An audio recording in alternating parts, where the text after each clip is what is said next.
আসসালামু আলাইকুম রহমতুল্লাহ। প্রিয় সুধী, কাছে দূরে দেশ ও প্রবাসে যেখান থেকে দেখছেন, আপনাদের সকলকে আজকের ভিডিওতে স্বাগতম। আজকে আমি দেশের বর্তমান পরিস্থিতি, উত্তপ্ত যে পরিস্থিতি চলমান, গতকাল রাত্রে, পরশুদিন রাত্রে সারা আমরা দেখলাম গাজীপুরের একটি দুর্ঘটনা।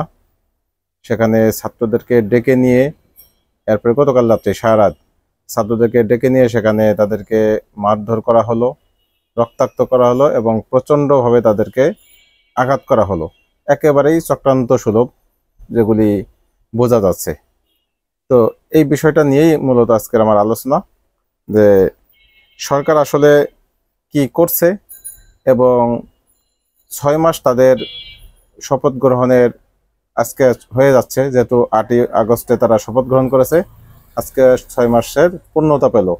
এই 6 মাস যাওয়ার পরেও এখন যদি তারা বলে যে পুলিশে তাদের নিয়ন্ত্রণ এখনো প্রতিষ্ঠিত করতে পারেননি, বা পুলিশে এখনো অনেক লোক আওয়ামী লীগ, এই বিষয়গুলি একেবারেই আসলে বাচ্চা সুলভ বক্তব্য। ডক্টর আসিফ নজরুল সাহেবের ওই দিনের একটি বক্তব্য আমি দেখলাম এমন, যে পুলিশ প্রশাসন ঢেলে সাজাতে গেলে 1 বছরের আগে সম্ভব নয়, 1 বছর লাগবে। এর আগে কেউ বলতে পারবে না যে পুলিশ প্রশাসনকে ঢেলে সাজাতে হবে। আর এই পুলিশ প্রশাসনের 80% আছে সরাসরি ছাত্রলীগ বা আওয়ামী লীগের সাথে সম্পৃক্ত এরা, বা আওয়ামী লীগের সময় এরা চাকরিতে যোগ দিয়েছে। আর আওয়ামী লীগের সময় যারা চাকরিতে যোগ দিয়েছে স্বভাবতই তারা আওয়ামী লীগের। তো এই বিষয়গুলি বলে তিনি যেমন একদিকে সকল পুলিশকে খাটো করেছেন, অন্যদিকে তাদের একটি ব্যর্থ সরকারের যেই বাস্তবতা সেটা তিনি প্রকাশ করেছেন। তাদেরকে কেন ব্যর্থ বলছি, আমি ধরে নিলাম তার কথা যদি ঠিক হয় যে 1 বছর আগে পুলিশকে ঢেলে সাজানো যায় না, তাহলে আপনি এই 1 বছর যে লাগবে, 1 বছর পরে আমি কি ইম্পোর্ট পাবো আমরা আপনার থেকে, এই সরকার থেকে? আমরা পুলিশ প্রশাসনকে ঢেলে সাজাচ্ছেন, এরকম কি কাজ করেছেন? যে কয়জন পুলিশকে আপনারা নিয়োগ দিয়েছেন, কয়জনকে আপনারা ট্রেনিং এর ব্যবস্থা করেছেন, বা কয়জন আছে জয়েনিং এর অপেক্ষায় আছে, এরকম পদক্ষেপ আপনারা কি নিয়েছেন? আপনারা তো কিছুই নেননি এই পর্যন্ত। আমরা না কোনো সার্কুলার দেখেছি যে আপনারা কোনো বিজ্ঞপ্তি দিয়েছেন পুলিশ নিয়োগের ব্যাপারে, না কোনো জায়গায় আপনাদের ট্রেনিং হচ্ছে নতুন বর্তমানে এই সরকারের সময়, এরকম আমরা আসলে কোনো কিছু আমাদের সামনে অন্তত পরিলক্ষিত হয়নি। দ্বিতীয়ত, আপনি আমাদের দেশ বাংলায় একটি কথা আছে যে ঝিমেরে বউকে বোঝায়, তো এরকম কিছু একটা করা যায়, সেটাও আপনারা করতে পারেননি। কারণ আপনারা এতটাই ব্যর্থ, এই অন্তত একটা সাইডে এতটাই ব্যর্থতার পরিচয় দিয়েছেন, এতটাই নমনীয়তার পরিচয় দিয়েছেন, যে এই বক্তব্যগুলো আমি অনেক আগে থেকে বলে আসতেছি, শুরু থেকে বলে আসতেছি, যে আপনি নমনীয় হওয়ার একটা লিমিট আছে, আপনি সকল লিমিটেশন ক্রস করে গেছেন। মানে আপনি এতটাই নমনীয় হচ্ছেন যে আপনার অস্তিত্ব বিলীন হয়ে যাচ্ছে, অথচ আপনি একটু ফুস দিতে পারতেছেন না। ওই যে একটা আছে, এক সাপ এক কাছে মুড়িদ হয়েছে, পিসাবের কাছে। তো পিসাব বলছে তুমি কাউকে কামড় দেবা না। তো এরপরে সাপ তো কাউকে কামড় দেয় না, মায়ের খাইতে খাইতে পরে একদিন পিসাবের কাছে আসছে যে আমাকে আপনি কামড় দিতে না করেছে, দেখুন তো সকলেই আমাকে মারে। তোমাকে আমি কামড় দিতে না করেছি, কিন্তু ফুস দিতে না করিনি, তুমি ফুস কেন দিলা? তো এটা হচ্ছে বাস্তবতা, যে এই সরকার ফুস দিতেও ভুলে গেছে, তারা ফুসও দিতে পারতেছে না। এত সুশীল হলে আসলে সরকার চালানো যায় না। এগুলি আমরা শুরু থেকেই বলে আসতেছিলাম, যে পুলিশকে কিভাবে ঢেলে সাজাবে, কিভাবে পুলিশকে অ্যাক্টিভ করবে। এবং সবচেয়ে বড় কথা হচ্ছে, বর্তমান যে স্বরাষ্ট্র উপদেষ্টা, তিনি অন্তত কাজের না। আমি তার সততা নিয়ে কোনো প্রশ্ন করব না, তার অন্যান্য যোগ্যতা নিয়ে প্রশ্ন করব না, কিন্তু তিনি এই ডিপার্টমেন্টের জন্য অকেজ, একেবারে স্পষ্ট। কারণ এই ডিপার্টমেন্টের জন্য তিনি ফিট না। এই ডিপার্টমেন্টে থাকতে হলে তাকে হইতে হবে বাংলাদেশের সবচেয়ে মানে খুব গাম্ভীর্যপূর্ণ ব্যক্তি, যার কথায় শক্তি থাকবে, কথার ভিতরেই তার স্পিরিট যোগান দিবে, কিন্তু উনি কথা বলতেই বাদে, তোতলায়। তো এমন একটা মানুষ, তিনি অন্তত স্বরাষ্ট্র উপদেষ্টার দায়িত্ব পালন করতে পারেননি। তো আমরা গতকালকে যেটা দেখলাম গাজীপুরে, সেখানে ছাত্রদেরকে ডেকে নিয়ে গিয়েছে কি বলে, যে একটি বাড়ি, বা মুজাম্মেল সাবেক মন্ত্রী, আওয়ামী লীগের এক ভোট ডাকাত, চোর এবং ভুয়া মুক্তিযোদ্ধা, তার বাড়িতে, আকমা মুজাম্মেল হকের বাড়িতে লুটপাট হচ্ছে, তোমরা উদ্ধার করো, ছাত্রদেরকে আহ্বান করেছে। আর ছাত্ররাও বোকার মতো সেই আহ্বানে সাড়া দিয়েছে। যদিও এই বিষয়টা নিয়ে অনেকেই কথা বলছেন যে আসলে ছাত্রদের এভাবে এই ধরনের কর্মকাণ্ডে জড়িত হওয়া কোনোভাবেই কাম্য নয়। কারণ ছাত্ররা তো এখানে অথরিটি কেউ নয়, ছাত্ররা প্রশাসনিক কেউ নন, ছাত্ররা এখানে দায়িত্বপ্রাপ্ত কেউ নন, বা ভিন্ন কোনো বাহিনীও তাদেরকে নিয়োগ দেওয়া হয় না যে তোমরা এই দায়িত্ব তোমরা পালন করবা।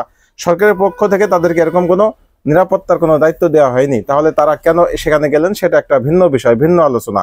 কিন্তু আমি বলতে চাচ্ছি যে এভাবে পরিকল্পিতভাবে একটা জায়গায় ছাত্রদেরকে ডেকে নিয়ে তাদের উপর আক্রমণ করছে, তার মানে তাদের যে সৎসাহসটা বা দুঃসাহসটা সেটা কোন পর্যায়ে গেছে, যেটা আমরা গত পরশুদিন দেখেছি। ওইখানের যে সাবেক এমপি ছিল গাজীপুরের জাহাঙ্গীর আলম, সে কিন্তু বলেছে যে আমরা সুসংগঠিত হচ্ছি এবং আমরা আমাদের বাহিনীকে তারা ট্রেনিং দিচ্ছে, প্রস্তুত করছে এবং যে কোনো বিষয় তারা পদক্ষেপ নেওয়ার জন্য শুধু হুকুমের অপেক্ষায় আছে। এবং তারা এটাও হুমকি দিয়েছে যে যেই ঢাকায় আমরা দিনে বিচরণ করতে পারবো না বা নিরাপদে থাকতে পারবো না, সেই ঢাকায় রাত্রে কোনো মানুষ শান্তিতে ঘুমাতে পারবে না। এরপরে বলছেন আল্লাহ তাদেরকে শান্তিতে ঘুমাতে দেবেন না। এটা তিনি পরবর্তীতে হয়তো তিনি যখন দেখেছেন টনটা একটু শক্ত হয়ে যাচ্ছে, তখন তিনি আবার একটু কামব্যাক করে আসার চেষ্টা করছেন। কিন্তু তার মূল বক্তব্য কিন্তু সেটাই, যেটা প্রথম বলেছেন, যে তিনি এই ঢাকাবাসীকে শান্তিতে ঘুমাতে দিবেন না। তার মানে কতটা হুমকি এই বাংলাদেশের উপরে, বাংলাদেশের মানুষের উপরে, শান্তিপ্রিয় শান্তিকামী মানুষের উপরে তাদের হুমকি। যদি শুধুমাত্র ছাত্র আন্দোলনের সাথে জড়িত ছিল শুধু তাদেরকে বলতো তাহলে না হয় একটা কথা ছিল, যদি শুধু সরকারকে বলতো তাহলে একটা কথা ছিল। তিনি বলছেন ঢাকাবাসীকে, রাজধানীবাসীকে তিনি শান্তিতে ঘুমাতে দিবেন না। এছাড়া আমরা দেখেছি বেনজির আহমেদও একই কথা বলেছেন। বেনজির কি বলেছেন? তিনি বলেছেন যে আপনারা সংগঠিত হন। আওয়ামী লীগকে লক্ষ্য করে বলেছেন যে 80% পুলিশ এখনো তাদের পক্ষে, 80-90% বলেছেন যে এখনো আওয়ামী লীগের পক্ষে আছে। আপনারা সংগঠিত হলেই তারা আপনাদের সামনে থেকে নেতৃত্ব দিবে বা আপনাদের সামনে থেকে তারা কাজ করবে। তো এই বিষয়টা, এটাও পুলিশের জন্য একটি আঘাতমূলক এবং এটা তো অবশ্যই অনস্বীকার্য যে এখনো পুলিশের ভিতরে বড় একটা শ্রেণী রয়েছে আওয়ামী লীগের, যারা মূলত আওয়ামী লীগের হয়েই কাজ করছে এবং এই সরকারকে অন্তত কোনোভাবেই সহযোগিতা করতেছে না, এটা অনস্বীকার্য। কিন্তু এর মানে যদি আপনি পার্সেন্টেজে চলে যান, আপনি 80% বলে দেন, তাহলে তো এই পুলিশটা অকেজো হয়ে যাচ্ছে। বিষয়টা তা নয়। হ্যাঁ, কিছু আছে আর কিছু আছে বিবেকবান পুলিশ, সব মিলেই আছে। তো এই বিষয়গুলি আসলে সরকারের দেখভাল করার দরকার ছিল। শুরুতে এসেই যদি তারা বড় ধরনের কিছু একটা পরিবর্তন তারা আনতে পারতো, যে একসাথে অনেক আইজি, ডিআইজি, এই ধরনের যারা বড় বড় এসপি এই পোস্টে যারা ছিলেন তাদেরকে একচোটে চাকরিচ্যুত করতে পারতেন, বা বিগত সরকারের সময় যারা এই পদোন্নতিগুলি পেয়েছেন তাদেরকে আপনারা চাকরিচ্যুত করতে পারতেন, নতুন করে কাউকে সেখানে নিয়োগ দিতে পারতেন। এবং আপনারা যদি শুরু থেকে এসেই আপনারা পুলিশের নিয়োগ বিজ্ঞপ্তি জারি করতেন এবং সেখানে থেকে আপনারা 1 লক্ষ বা 2 লক্ষ বা 50,000 লোককে আপনারা নিয়োগ দিতেন, তাদের ট্রেনিং এর ব্যবস্থা করতেন, তাহলে আমরা বুঝতাম যে আপনারা আগামী 3 মাস পরে বা 6 মাস পরে আপনারা একটা আউটপুট দিতে পারবেন বাংলাদেশকে। কিন্তু সেটাও তো আপনাদের থেকে দেখছি না।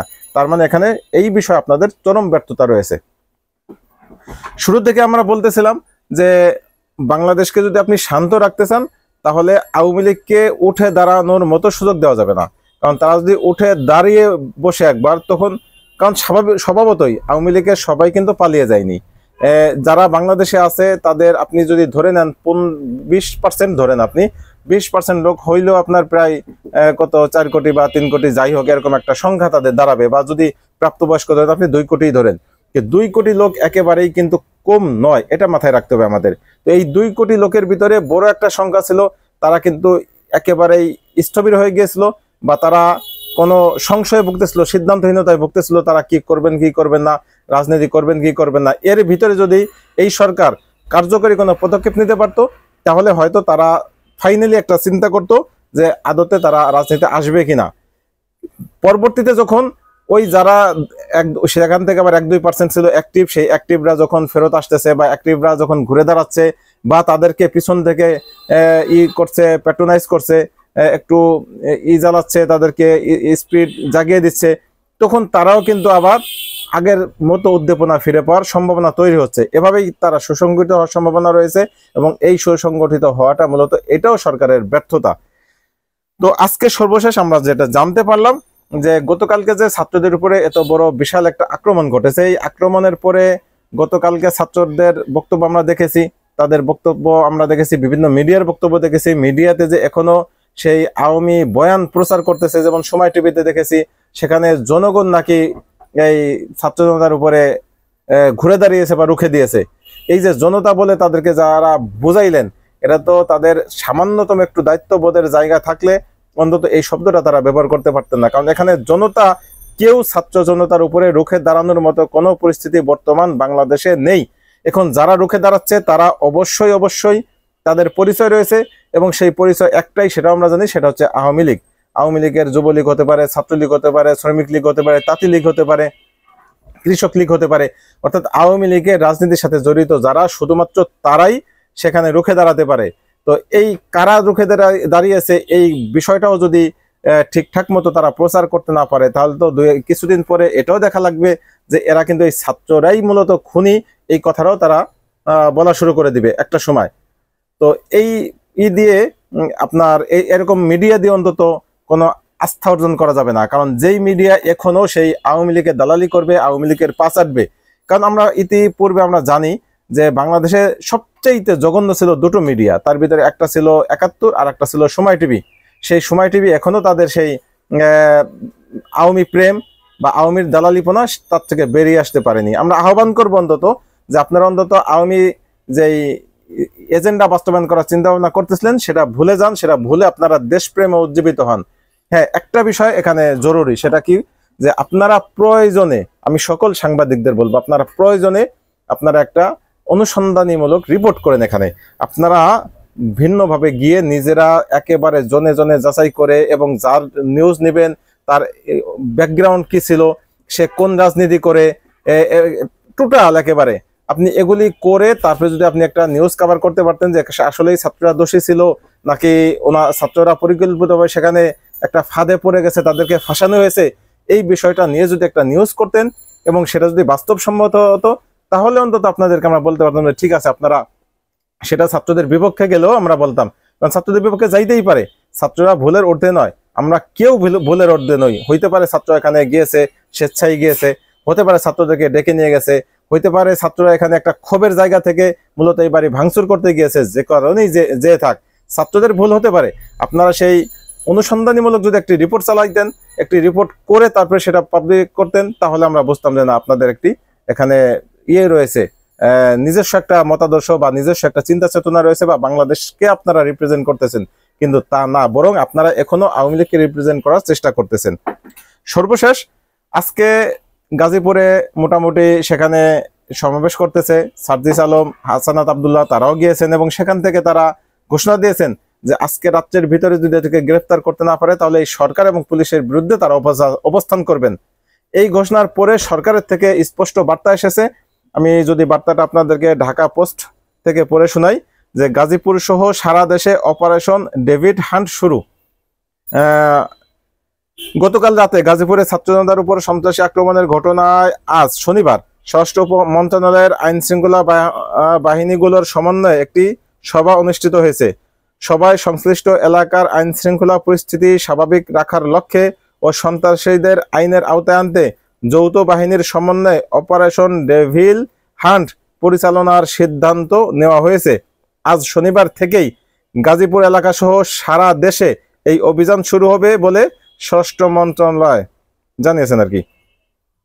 এই বিষয়ে আগামীকাল প্রেস ব্রিফিং এর মাধ্যমে বিস্তারিত জানানো হবে। উল্লেখ্য, গতকাল শুক্রবার রাতে পতিত স্বৈরাচারের সন্ত্রাসীদের হামলায় কয়েকজন গুরুতর আহত হয়েছেন। বৈষম্য বিরোধী ছাত্র নেতারা বলেছেন, গতকাল শুক্রবার রাতে গাজীপুর মহানগরীর ধীরাশ্রম এলাকায় সাবেক মুক্তিযুদ্ধ বিষয়ক মন্ত্রী আকমা মোজাম্মেল হকের প্রত্যেক বাড়িতে হামলার খবর আসে। এরপর তারা সেখানে গেলে পরিকল্পিতভাবে আওয়ামী লীগ, যুবলীগ ও ছাত্রলীগের নেতাকর্মীরা তাদের উপরে হামলা চালায়। হামলায় 15 জন আহত হয়। এর মধ্যে গুরুতর আহত 5 জনকে উন্নত চিকিৎসার জন্য রাতেই ঢাকা মেডিকেল কলেজ হাসপাতালে হস্তান্তর করা হয়। এ হামলায় প্রতিবাদে রাতেই গাজীপুর মহানগরে বিক্ষোভ সমাবেশ করেন বৈষম্য বিরোধী ছাত্র আন্দোলনের নেতারা। সকালে আহতদের দেখতে ঢাকা মেডিকেল কলেজ হাসপাতালে যান স্বরাষ্ট্র উপদেষ্টা লেফটেন্যান্ট জেনারেল মোহাম্মদ জাহাঙ্গীর আলম চৌধুরী, অবসরপ্রাপ্ত। সেখানে তিনি সাংবাদিকদের বলেন, গাজীপুরের শিক্ষার্থীদের উপর হামলার ঘটনায় যারা জড়িত তাদের সর্বোচ্চ বিচারের আওতায় আনা হবে। তিনি বলেছেন, তাদের সর্বোচ্চ শাস্তি হয় সে ব্যবস্থা করা হবে। এরপরে সার্জিস আলমের একটি বক্তব্য এসেছে, ধৈর্যের বাঁধ ভেঙে ফেললে দেশে আরেকটি বিপ্লব দেখতে হবে। গতরাতে এই হামলার প্রতিবাদে আজ দুপুরে গাজীপুর জেলা শহরের রাজবাড়ী মাঠে বিক্ষোভ সমাবেশ করছে বৈষম্য বিরোধী ছাত্র আন্দোলন। এই সমাবেশে যোগ দিয়ে বৈষম্য বিরোধী ছাত্র আন্দোলনের অন্যতম সমন্বয়ক ও জাতীয় নাগরিক কমিটির মুখ্য সংগঠক সার্জিস আলম হামলায় জড়িত আওয়ামী লীগ, যুবলীগ ও ছাত্রলীগের সন্ত্রাসীদের গ্রেফতার করে কারাগারে না পাঠানো পর্যন্ত রাজপথে অবস্থান ঘোষণা দেন। সার্জিস আলম বলেন, খুনি হাসিনার আওয়ামী লীগ, যুবলীগ, ছাত্রলীগের সন্ত্রাসীরা এখনো গাজীপুরে ঘুরে বেড়াচ্ছে। এই সন্ত্রাসীরা এখনো সোশ্যাল মিডিয়ায় আমাদের যোদ্ধাদের হুমকি দিচ্ছে। এই অন্তর্বর্তীকালীন সরকার, স্বরাষ্ট্র মন্ত্রণালয়, পুলিশ, ইন্টেলিজেন্স যদি আজকে রাতের মধ্যে গতকালকের হামলায় জড়িত খুনি সন্ত্রাসীদের গ্রেপ্তার করতে না পারে, তাহলে আমাদের তাদের বিরুদ্ধে দাঁড়িয়ে যেতে হবে। তিনি আরো বলেন, বাংলাদেশের কোথাও আমাদের কোনো সহযোদ্ধার গায়ে হাত দেওয়ার চেষ্টা করলে পুরো বাংলাদেশ আবার নতুন করে জেগে উঠবে। আমরা প্রয়োজনে যেমন ঢাকায় নামতে পারি, যেমন গাজীপুরে আসতে পারি, আমরা প্রয়োজনে দেশের প্রত্যেকটি জেলায় জেলায় যেতে পারি। আমরা অভ্যুত্থানে দেখিয়েছি এদেশের ছাত্র জনতা সঠিক রাষ্ট্র বিনির্মাণে সামনের দিকে এগিয়ে যেতে ধৈর্য ধরেছে। কিন্তু একটা ধৈর্যের বাঁধ আছে। এই দেশে প্রশাসন থেকে শুরু করে যারা কাজ করছে, তারা যদি আমাদের ধৈর্যের বাঁধ ভেঙে ফেলে, তাহলে দেশে আরেকটি বিপ্লব দেখতে হবে। স্বভাবতই তার বক্তব্যের যুক্তি রয়েছে, কিন্তু এখানে আরেকটি বিষয় আমি বলে রাখি যে আমরা শুরু থেকেই বলে আসতেছিলাম যে আওয়ামী লীগের বিচার কাজ দ্রুত করতে হবে, সাথে সাথে বিচারের মাধ্যমে তাদেরকে কিভাবে নিষিদ্ধ করা যায় সেই পথটাও সুগম করতে হবে। কিন্তু এতদিন পর্যন্ত আমরা সে বিষয়ে স্পষ্ট কোনো বার্তা সরকারের পক্ষ থেকে বা কারো পক্ষ থেকে দেখিনি। মূলত এই বিষয়ে যেহেতু সরাসরি বিএনপি এবং জামাতের স্পষ্ট কোনো মনোমতি বা নমনীয়তা ছিল না, বরং তারা কঠোরভাবে নিষেধ করেছিল যে তারা কোনো রাজনৈতিক দলের নিষিদ্ধ চায় না, বা কোনো রাজনৈতিক দল তাদের নিবন্ধন বাতিল চায় না, বা নির্বাচন না আসুক সেটাও তারা চায় না। তারা সকল দলের মাধ্যমেই তারা নির্বাচন চায়। তো এ কারণেই সরকারও তাদের নিষিদ্ধের বিষয়ে কোনো পদক্ষেপ নিতে পারেনি। সর্বশেষ গত 2 দিন আগে বিএনপির মোটামুটি বেশ কয়েকজন, তার ভিতরে একজন হচ্ছে সালাউদ্দিন সাহেব, তিনি স্পষ্টই বলেছেন যে এই আওয়ামী লীগ আর বাংলাদেশে রাজনীতি করতে পারবে না, এই আওয়ামী লীগের নির্বাচন তারা চায় না। এরপরে জামাতের পক্ষ থেকে একই সূত্রে বক্তব্য এসেছে। তার মানে এরপরে কিন্তু আমরা সমন্বয়কদের, বিশেষ করে যারা উপদেষ্টাতে রয়েছেন, তাদেরকেও বলতে শুনেছি যে এখন আর সরকারের কোনো বাধা নেই আওয়ামী লীগকে নিষিদ্ধ করার ক্ষেত্রে। তার মানে আমরা অনতিবিলম্বে একটি বিষয় দেখতে পারবো যে আইনগত একটা দিক বিবেচনা করে কিভাবে নিষিদ্ধ করা যায় সেই বিষয়ে একটা আলোচনা আসবে এবং তাদেরকে নিষিদ্ধ করা হবে। এই নিষিদ্ধটা যদি আরো আগে করা যেত, আমি মনে করি যদি 1-2 মাসের ভিতরেই আইনের মাধ্যমেই, নির্বাহী আদেশ না, আমি নির্বাহী আদেশে কোনো দলকে নিষিদ্ধ আমি চাই না, কারণ নির্বাহী আদেশের ভিতরে অনেক ফাঁক ফোকর থাকে, ঝামেলা থাকে। আপনি দ্রুততার সাথে যদি আপনি ফার্স্ট প্রায়োরিটি দিয়ে যে কোনো একটা মামলাকে আপনি সামনে এনে মামলাগুলিকে আপনি সামনে আনতেন, সেগুলির বিচার কার্য দ্রুত চলমান করতেন, 4-5 মাসের ভিতরে একটি রায় আমরা দেখতে পেতাম সাক্ষী প্রমাণের ভিত্তিতে, এবং যখন বোঝা যেত যে তারা স্পষ্ট প্রমাণিত হতো যে তারা গণহত্যার সাথে জড়িত, তখন কিন্তু কোর্টে যদি এই আইন রাখা হতো যে গণহত্যার সাথে জড়িত রাখলে তাদেরকে দলীয়ভাবে নিষিদ্ধ করা যাবে, রাজনীতি নিষিদ্ধ করা যাবে, নিবন্ধন বাতিল করা যাবে, তাহলে কিন্তু কোর্ট থেকে তাদের আমরা নিষেধাজ্ঞা দেখতে পেতাম, তারা নিষিদ্ধ হয়ে যেত। এই বিষয়গুলি আমরা চেয়েছিলাম, কিন্তু এতদিন পর্যন্ত সেগুলি সম্ভব হয়নি। এখন আশা করা যাচ্ছে যেহেতু বিএনপি, জামাত ইসলাম সহ সকল রাজনৈতিক দল তারা মোটামুটি একমত হচ্ছে যে আওয়ামী লীগ নিষিদ্ধ তারা চায়। তো এখন দেখার বিষয় সামনে সরকার কি করে, আমরা ততক্ষণ পর্যন্ত দেখতে চাই। ভালো থাকবেন, আল্লাহ হাফেজ, আসসালামু আলাইকুম রহমতুল্লাহি ওয়া বারাকাতুহু।